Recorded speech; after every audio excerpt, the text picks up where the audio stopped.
అంటాడు యోహాను సువార్త 4వ అధ్యాయంలో, నాకు ఆహారము చూస్తారు ఒకసారి చూడండి. యోహాను సువార్త 4వ అధ్యాయం చూద్దాం, చూడండి ఇది ఒక్క మాట. ఎందుకంటే దేవుని ఆకలి మనం తీరిస్తే తప్పకుండా దేవుడు మన ఆకలే కాదు మన ఆశలు తీరుస్తా ఉన్నాడు. ఇప్పటికైనా దేవుడు మనం నమ్మినందుకు మనల్ని ఆకలిగా ఉంచడు. ఒకసారి యోహాను సువార్త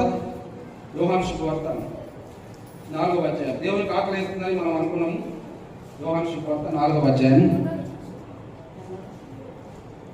రైట్ 31 నుండి చూడండి. పేజీ నెంబర్ నూతన నిబంధన కొత్త నిబంధనలో 83లో ఉంది. 31 చూస్తున్నా. శిష్యులు బోధకుడా భోజనము చేయమని ఆయనను వేడుకొనిది. అందుకు ఆయన, భుజించడం మీకు తెలియని ఆహారం నాకు ఉన్నదని వారితో చెప్పగా. హల్లెలూయా. వీళ్ళందరూ ఆకలి అవుతుందని పట్టణాలకు వెళ్ళారు, మంచి కడుపు నిండా తినొచ్చినారు. యేసుప్రభు కూడా పార్సల్ తీసుకొని వచ్చినారు అన్నారట.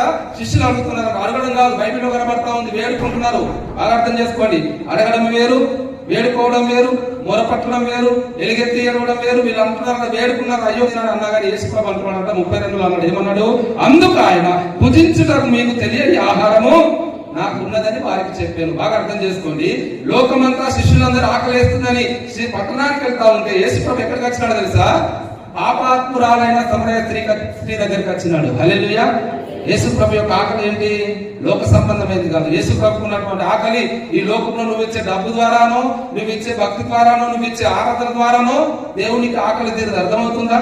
ఆరాధన చేస్తే దేవుడు సంతోషపడతాడేమో తప్ప దేవునికి మాత్రం ఉన్న ఆకలి తీర్చబడు. దేవుడు సంతోషపడుతున్నాడు కానీ దేవుని కడుపు మాత్రం ఖాళీగా ఉంటుంది. ఈ కడుపు ఖాళీ ఉన్న ఆ ఖాళీని మనం భర్తీ చేయాలంటే దేవుడు మాట్లాడుతున్నాడు, మీరు తినే ఆహారం కాదు నేను తినేది. అట్లాగని మనుషులను కూడా తినేది కాదు దేవుడు అనేది. ఆయన ఆకలి తీరాలంటే మనిషికి ఆయన బలీయమని అంటలేడు, కానీ మనుషులను రక్షణలోకి నడిపించాలి. హల్లెలూయా.